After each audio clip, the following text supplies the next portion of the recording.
சிறடிக்கு ஆசையில் மனோஜ் போட்ட பிளான் படி சந்தோஷ் வந்து ரோஹிணிகிட்ட பேசுகிறாங்க. அது பின்னாடி நின்றுட்டு யாருக்குமே தெரியாத மாதிரி மனோஜ் அதை கேமராவில் ரெக்கார்ட் பண்ணிட்டு இருக்காங்க. சந்தோஷ் வந்து ரோஹிணிக்காக எல்லா வேலையும் செஞ்சுட்டு இருக்காரு அப்படிங்கிற விஷயம் மனோஜுக்கு தெரிய வந்ததுக்கு அப்புறமா மனோஜ் வந்து அதே சந்தோஷம் வச்சு இந்த மாதிரி ஒரு வேலை செய்கிறாரு. ஆனால் இது கேட்டுட்டு ரோஹிணி என்ன சொல்கிறாங்க அப்படின்னா, மனோஜ் தவிர எனக்கு வேற யாருனாலையும் அந்த எண்ணம் வரல அப்படின்ற மாதிரி ஸ்ட்ரிக்டாக சொல்லிடுறாங்க. இதையும் வந்து மனோஜ் ரெக்கார்ட் பண்ணிடுறாரு.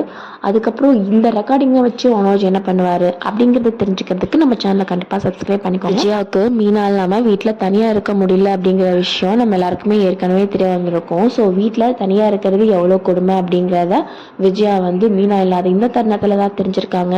ஸோ அதனால் விஜயாவும் மீனாவும் மறுபடியும் ஒன்று சேர போகிறாங்க. வெளிப்படையாக இதை ஒத்துக்கல அப்படின்னாலும் அவங்களுக்குள்ள இந்த எண்ணம் வந்துருச்சு. ஸோ மீனாவும் விஜயாவும் ஒன்று சேர்ந்து மாமியார் மருமகள் ஒன்றா இருக்க போகிறாங்க. நெக்ஸ்ட் அப்டேட் தெரிஞ்சுக்கணும் அப்படின்னா நம்ம சேனலை சப்ஸ்கிரைப் பண்ணிக்கோங்க.